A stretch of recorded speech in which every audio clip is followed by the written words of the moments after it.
அமைதி அருளும் இறைவா, உம்மை போற்றுகின்றோம். நெஞ்சில் சுமக்கும் இறைவா, நீதியில் நிறைவே இறைவா, சுமை தாங்கியே இறைவா, புகழ்ந்து போற்றி ஆராதிக்கின்றோம்.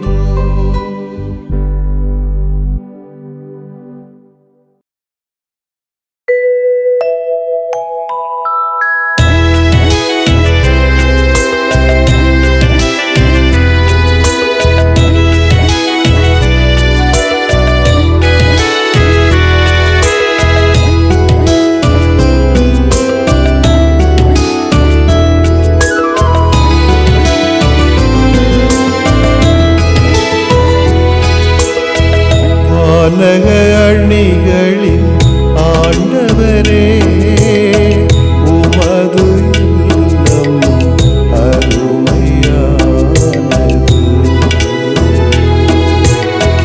வானக அணிகளின் ஆண்டவரே, உமது இல்லம் அருமையானது.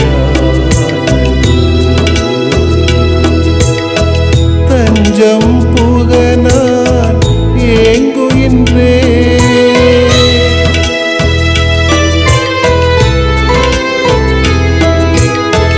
தஞ்சம் புகனான் ஏங்குகின்றே, உடலும் உள்ளமும் பாடுகிறேன். வானக அணிகளின் ஆண்டவரே, உமது இல்லம் அருமையானது.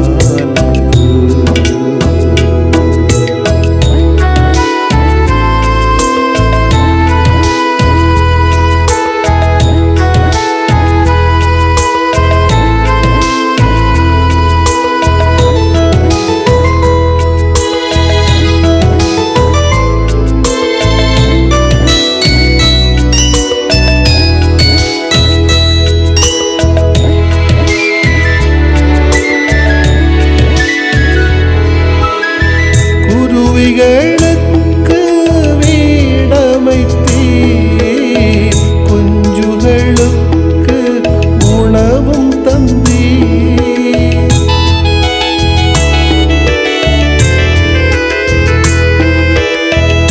குருவிகளுக்கு வீடமைத்தீர், குஞ்சுகளுக்கு உணவும் தந்தீர்.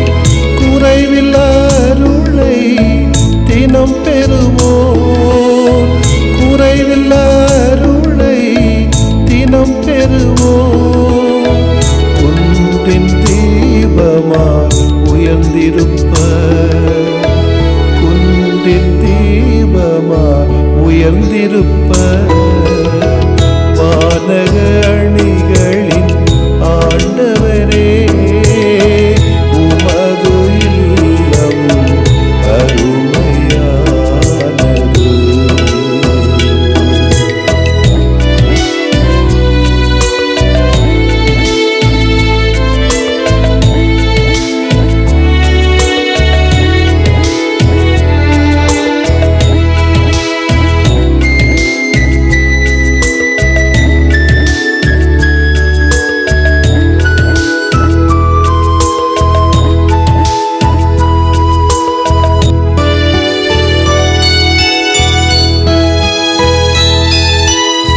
வறண்ட நிலத்தில் ஊற்றமைத்தீர், பழமைந்து நிறைவாக்கினீர்.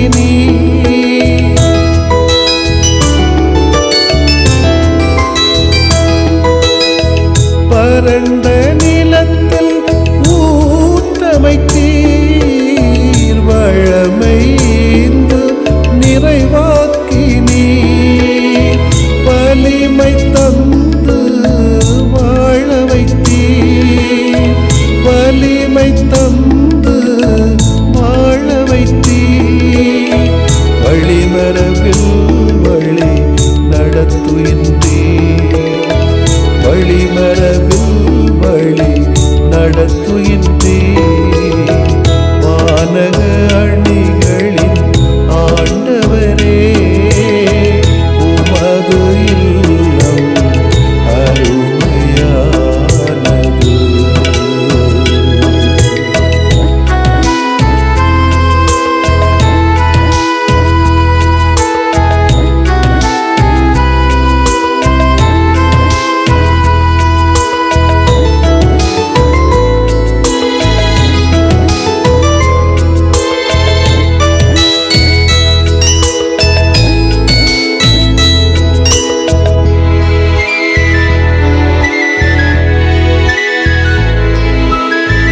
கேடயமும் நீராண்டவரே, கேட்கும் குரலை கேட்பவரே.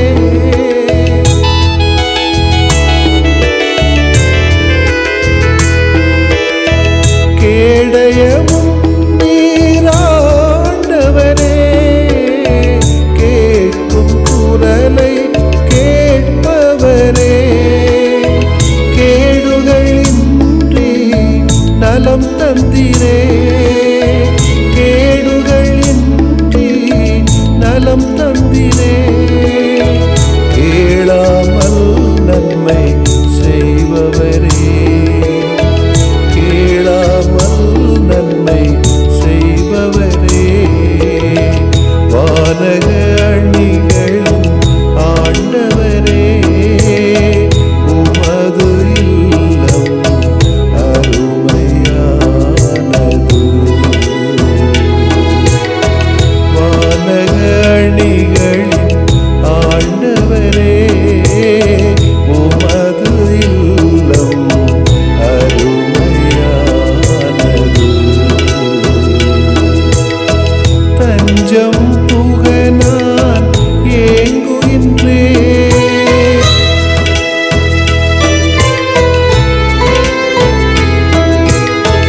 தஞ்சம் புக நான் ஏங்குகின்றேன். உடலும் உள்ளமும் பாடுவேன். வானக அணிகளின் ஆண்டவரே, உமது இல்லம் அருமையானது.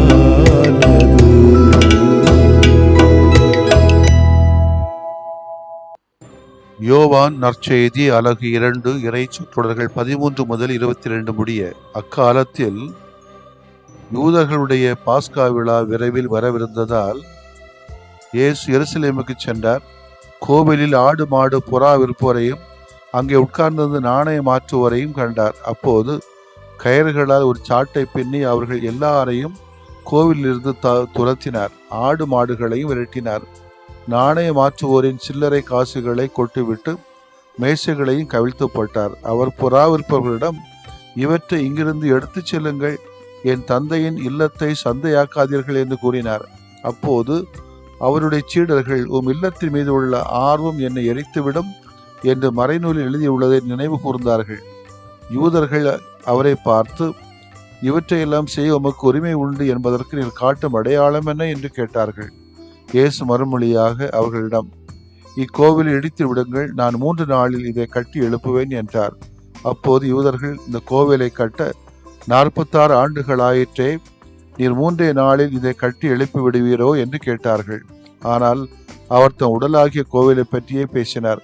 அவர் இறந்து உயிருடன் எழுப்பப்பட்ட போது அவருடைய சீடர் அவர் இவ்வாறு சொல்லியிருந்ததை நினைவு கூர்ந்து மறைநூலையும் இயேசுவின் கூற்றையும் நம்பினர்.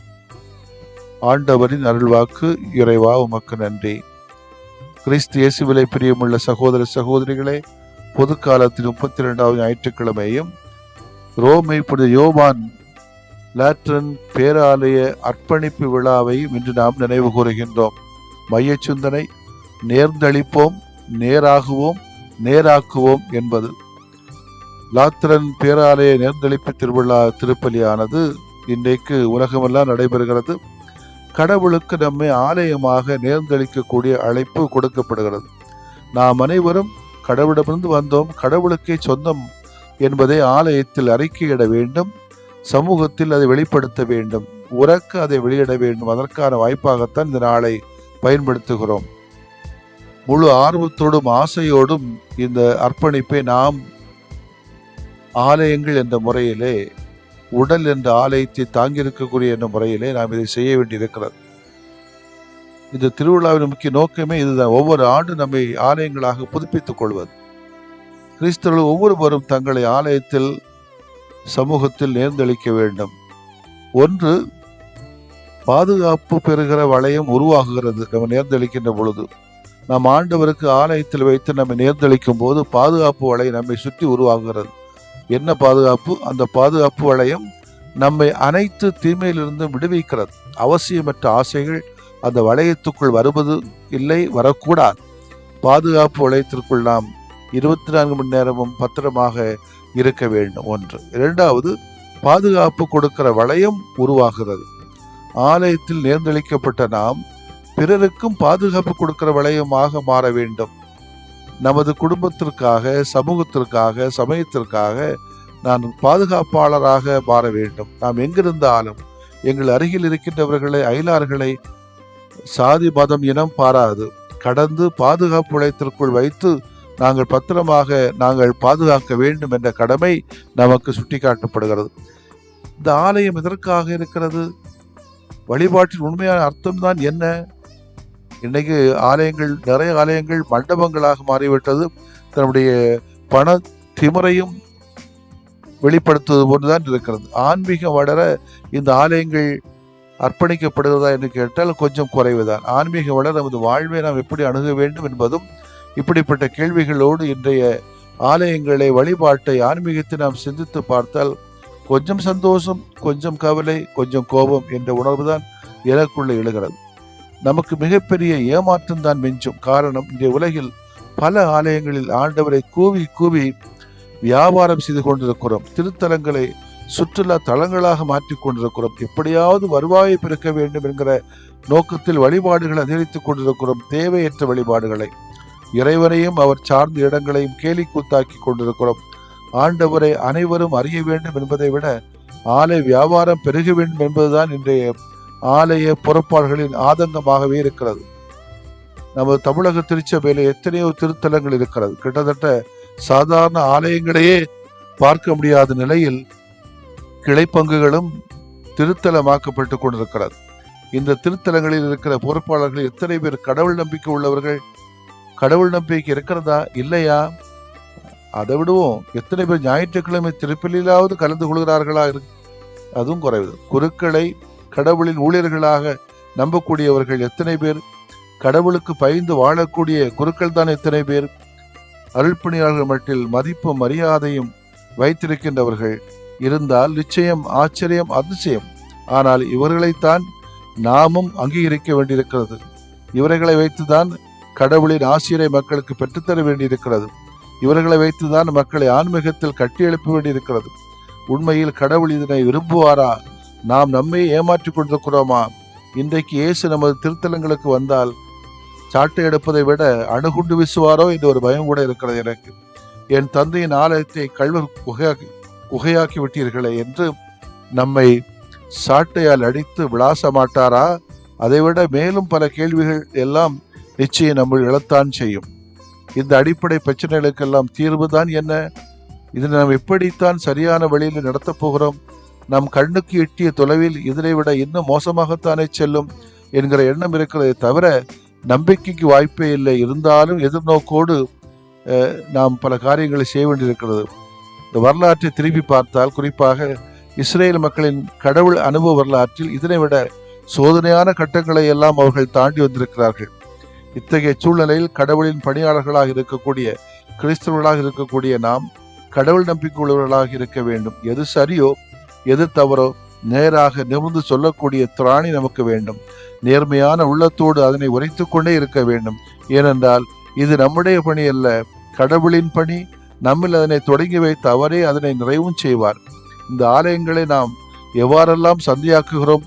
நம் ஆலயங்களை பயன்படுத்தாத போதும், தவறாக பயன்படுத்தும் போதும், நற்கருணை அழுச்சானத்தில் திருப்பலில் பங்கு கொண்டு அவரை மகிமைப்படுத்தாத போதும், அவசங்கைகள் செய்கின்ற போதும், திருச்சபைக்கு எதிராக செயல்படுகின்ற போதும், நமது உடலை பாவச் செயல்களில் ஈடுபடுத்தும் போதும் இந்த ஆலயங்களை நாம் நிச்சயமாகவே சந்தையாக்குகிறோம். இயேசு சாட்டு எடுக்கும் முன் புதுப்பிப்போம், புதிய ஆலயங்களாக மாறுவோம். ஆமேன். மன்றாடுவோமாக. எங்களை உமது கோவிலாக படைத்து எங்களிலே வாழ்வதில் மகிழும் இறைவா, உம்மை போற்றுகிறோம். எங்களின் உடலும் பிறரது உடல்களும் மாண்புக்குரியவை, மதிப்புக்குரியவை என்பதை உணரவும், அந்த கோவில்களை வன்முறைக்குட்படுத்தாமல் வாழவும் எங்களுக்கு அருள்தாரும். தேவையில்லாத பணங்களை செலவு பண்ணி பெரிய பெரிய ஆலயங்களை கட்டுவதை விட மக்களுக்கு உண்மை, நீதி, சமத்துவம், சந்தோஷத்தை கொடுக்கக்கூடிய ஆலயங்களாக எங்களை உருமாற்றும். ஆமேன்.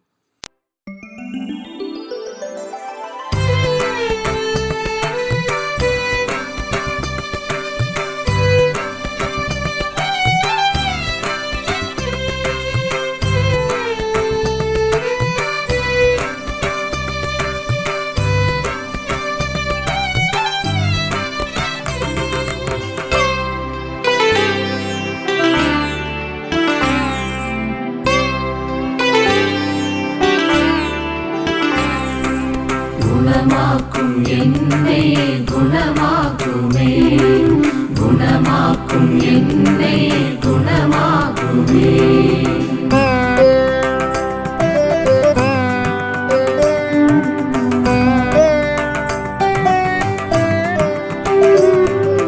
பிழை காணும் பிடி நின்று குணமாக்குமே, பகை காக்கும் குணம் நீக்கி குணமாக்குமே. குணமாக்கும் என்னை குணமாக்குமே, குணமாக்கும் என்னை குணமாக்குமே.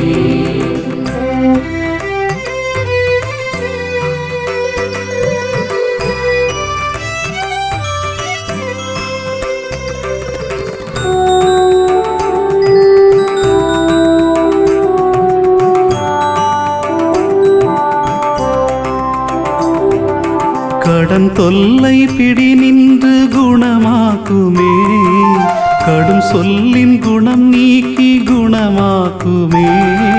குணமாக்கும் என்னை குணமாக்குமே, குணமாக்கும் என்னை குணமாக்குமே.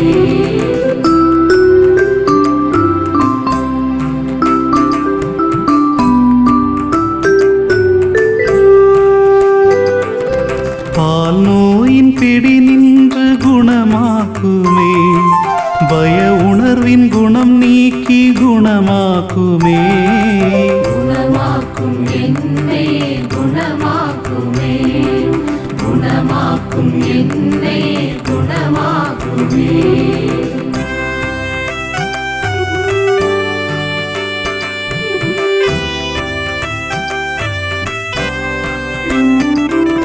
போதை பிடி நின்று குணமாக்குமே, பொய் கூறும் குணம் நீக்கி குணமாக்குமே. குணமாக்கும் என்னை குணமாக்குமே, குணமாக்கும் என்னை குணமாக்குமே.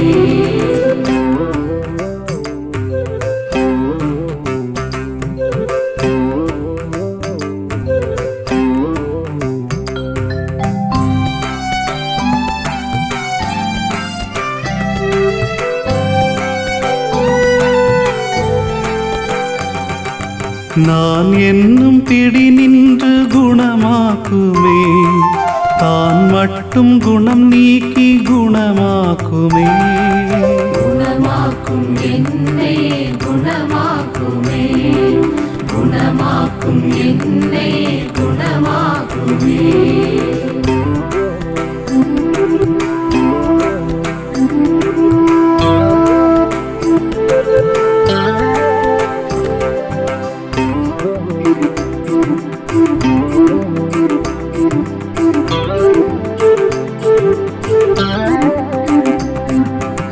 உடல் நோயின் பிடி நின்று குணமாக்குமே, உள நோயின் வலி நின்று குணமாக்குமே. குணமாக்கும் என்னை குணமாக்குமே, குணமாக்கும் என்னை குணமாக்குமே.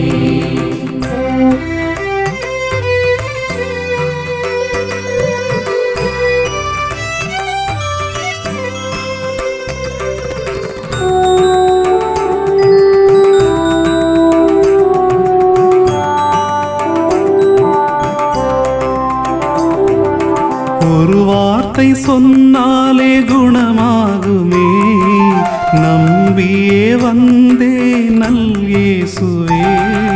குணமாக்கும் என்னை குணமாக்குமே, குணமாக்கும் என்னை குணமாக்குமே, குணமாக்கும் என்னை குணமாக்குமே, குணமாக்கும் என்னை குணமாக்குமே.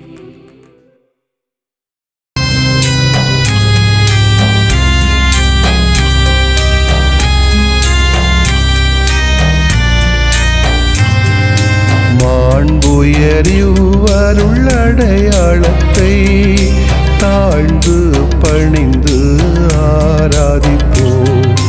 பழைய நியம முறைகள் அனைத்தும் இனி மறைந்து முடிவு பெறுக. புதிய நியம முறைகள் வருக. புலன்களாலே மனிதன் இதனை அறிய இயலா. குறைகள் நீக்க நம்பிக்கையின் உதவி பெறுக.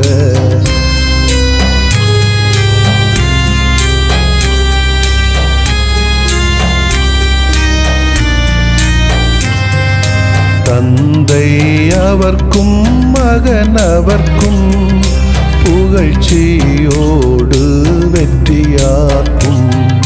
மீட்பின் பெருமை மாட்சிமையோடு வலிமை வாழ்த்து யாவுமாக. இருவரிடமாய் வருகின்றவராம் தூய ஆவியானவர்க்கும் அளவில்லாத சமப்புகழ்ச்சி என்றுமே உண்டாகுக. ஆமென். வானின்று அவர்களுக்கு அப்பமளித்தீரே, இனிமையெல்லாம் தன்னகத்தில் கொண்ட அப்பம் இதுவே. மன்றாடுவோமாக. இறைவா, இந்த வியப்புக்குரிய அருளடையாளத்திலே உம்முடைய பாடுகளின் நினைவு எங்களுக்கு விட்டு சென்றீ.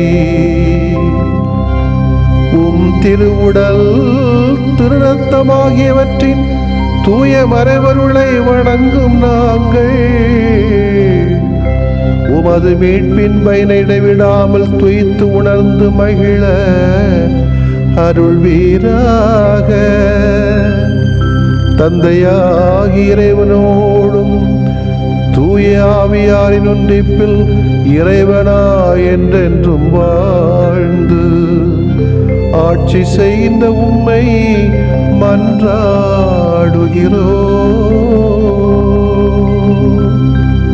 ஆமென்.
சங்கமம் சங்கமம் சங்கமம்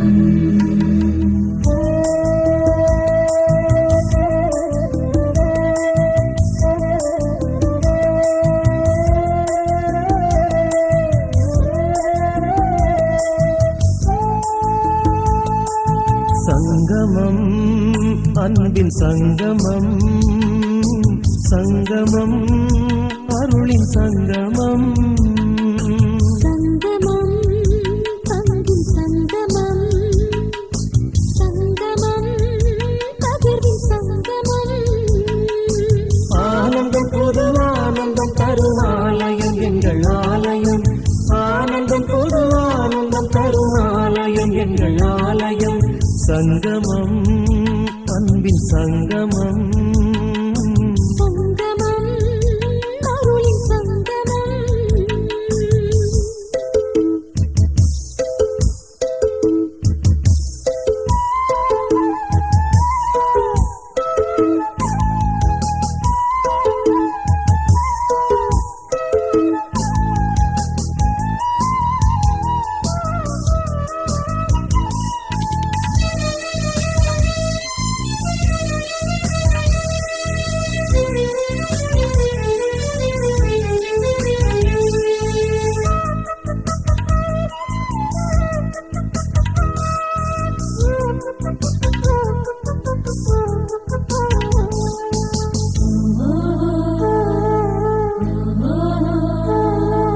விழிகள் திறந்தால் பார்வை தெரியும் பாதை தெளிந்தால் பயணம் இனிக்குமே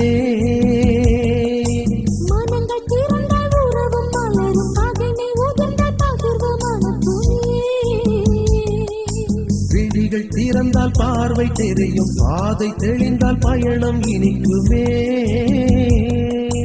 மனங்கள் திறந்தால் உறவும் மலரும் பகைமை உதிர்ந்தால் பகிர்வு மனத்துமே அன்பினில் இணைந்து அருளினில் நனைந்து பங்கினில் நிலைத்து பகிர்வில் மகிழ்வோம் அன்பினில் இணைந்து அருளினில் நனைந்து பங்கினில் நிலைத்து பகிர்வில் மகிழ்வோம்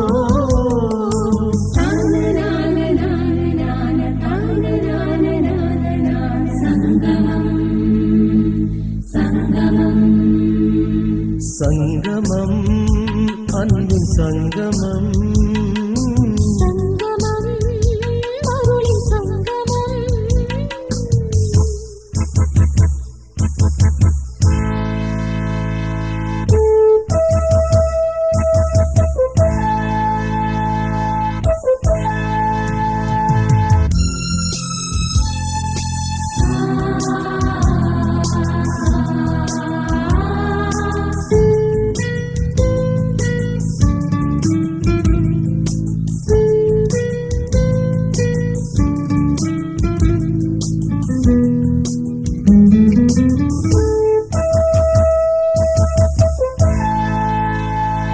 ஏக்கங்கள் ஒன்றானால் எழுச்சி ஓங்கும் ஏக்கங்கள் களைந்தால் மாற்றம் பிறக்குமே எண்ணங்கள் நன்றானால் நம்பிக்கை பெருகும் அன்புடன் ஒன்றிட்டால் எதிலும் வெற்றியே ஏக்கங்கள் ஒன்றானால் எழுச்சி ஓங்கும் ஏக்கங்கள் களைந்தால் மாற்றம் பிறக்குமே எண்ணங்கள் நன்றானால் நம்பிக்கை பெருகும் அன்புடன் ஒன்றிட்டால் எதிலும் வெற்றியே ஆர்வமாய் இணைந்து ஆக்கமாய் உழைத்து ஆதி சபை உணர்வில் வாழ்வை வாழுவோம் ஆர்வமாய் இணைந்து ஆக்கமாய் உழைத்து ஆதி சபை உணர்வில் வாழ்வை வாழுவோம்